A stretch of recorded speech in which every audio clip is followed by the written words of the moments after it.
আপনার mental support দিবে। কেন খুঁজবো আমি কাউকে? আমার গার্লফ্রেন্ড তুই, আরেকজন না যে আমি আরেকজনকে খুঁজতে যাবো।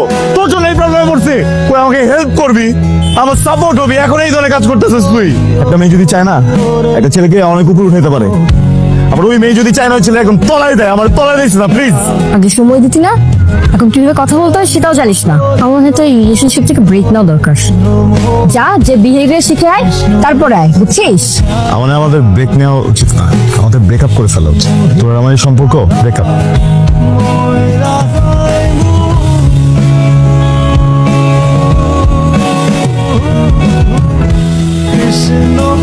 এক্সকিউজ মি, আপনি আবার আসছেন? আপনাকে আমি বলছিলাম এগুলো নিয়ে আমার কোনো ইন্টারেস্ট নাই। আমি আসলে ওই দিনের ব্যাপারে কোনো কথাই বলতে আজকে আসিনি। আমি একটু অন্য ব্যাপারে আপনার সাথে কথা বলতে আসছি। আমি একটু বুঝতে পারি, আসলে সব ধরনের সম্পর্ক তো ব্রেকআপ হয়ে যায়, কিন্তু ব্রেকআপ হয় না শুধুমাত্র ফ্রেন্ডশিপটা। আমি চাই আপনার সাথে বন্ধুত্বটা আমার থাকুক। ও, যাতে ফিউচারে যে আপনার লাইন ঘাট ইজি হয়ে যায়। না না, বিষয়টা একদমই তা না। আপনি অনেক ভালো মনের একজন মানুষ, আর আমি চাই এমন ভালো মনের একজন মানুষের সাথে আমার বন্ধুত্বটা থাকুক। আচ্ছা, আমাকে একটু সময় দিন, আমি ভেবে দেখবো। ঠিক আছে, টেক ইউর টাইম। বাট আমি আজকে আপনাকে একটা কথা বলতে চাই। সঞ্জু আপনার বয়ফ্রেন্ড, রাইট? আপনি সঞ্জুকে কিভাবে ছিলেন? কিছুদিন আগে ফেসবুকে আমি একটা পোস্ট দেখি, ওরা রিলেশনশিপ ডেভেলপমেন্টে কাজ করে, মানে কন্ট্রাক্ট রিলেশনশিপে কাজ করে। আমি হয়তো আরো কিছু কথা বললে আপনার বিষয়টা ক্লিয়ার হয়ে যাবে।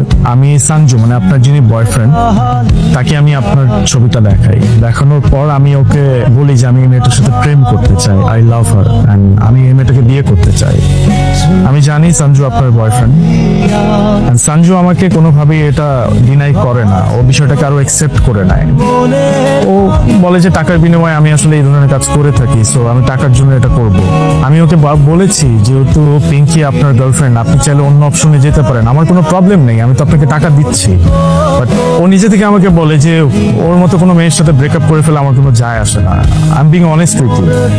ও আসলে আমার থেকে খুব বড় একটা অ্যামাউন্ট চার্জ করে। সো আমি যেহেতু আপনাকে পছন্দ করতাম বা ভালোবাসতাম, সো সেই জায়গা থেকে ও যখন বলেছে he can do it, so আমি আর আসলে বিষয়টাকে অন্যদিকে নিয়ে নিই, আমি ডিলটাকে অ্যাকসেপ্ট করে নিই। এক্সকিউজ মি, আপনি সেদিন যেন কি বলছিলেন? না, আমি আসলে সেদিনের ব্যাপারে কথা বলতে চাচ্ছি না, আমি এটার জন্য সরি ফিল করি। না না না, বলেন না, কি জানি বললেন সেদিন? আমি বলেছিলাম আমি আপনাকে পছন্দ করি। না, তারপরে কি বললেন? আমি বলেছিলাম আমি আপনাকে বিয়ে করতে চাই। আপনি পরশুদিন আপনার ফ্যামিলি নিয়ে আমার বাসায় আসেন।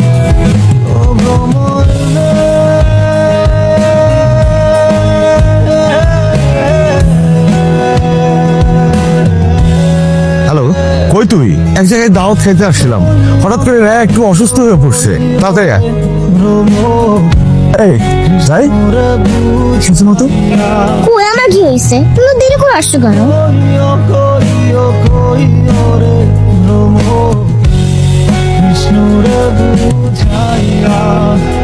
বিয়ে খেতে আসছিস? কিন্তু আমি তো তোকে দাওয়াত দিই না।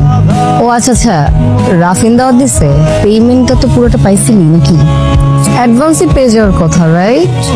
বাট আমার তোর সাথে একটা কথা ছিল। ও একটা না, দুইটা থাপ্পড় ডিজার্ভ করে। একটা হইতেছে ওর ভাস্তির কসম খেয়ে চুপচাপ ছিল, আর আরেকটা হইতেছে আজকে বিয়েতে কোনো সিনকেট হবে এইটা ভাবে ও এখনো চুপচাপ আছে।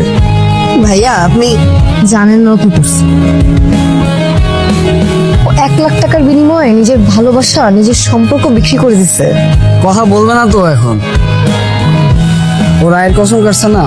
কথা বলছি আমি আমি আমি তো কসম কাটি নাই। আমি বলি তুই কি শুরু থেকে বলি তুমি ওরা বিয়ের জন্য প্রেশার দিছিলা না? বলছিলা না যে নিজেকে কিছু করতে? ও গেছিল ভাইয়ার কাছে, কিন্তু ভাইয়া ওকে সাপোর্ট করে নাই। মাঝখান দিয়ে প্ল্যানটা আমার ছিল। আমি ওকে বলছিলাম যে ওর তো একটা ভালো গুণ আছে, মানুষের রিলেশনশিপ করায় দেয়। তো ওইটার মাধ্যমে যদি কিছু টাকা ইনকাম হয় তাহলে সমস্যাটা কোথায়? ওই টাকা দিয়ে কিছু বিজনেস করতে পারবে। প্ল্যান ভালো মতোই আগাইতেছিল, সবকিছু ঠিকঠাক ছিল, কিন্তু মাঝখান দিয়ে এই লোকটার সাথে পরিচয় হয়েছে। মানে তুমি তোমার মতন বিয়ে করতে চলে গেছো, ওর মতন চলে গেছে, এটা কোনো কিছু হইলো? তোমাদেরকে কি বলবো, আমার আর কিছু বলার নাই আসলে।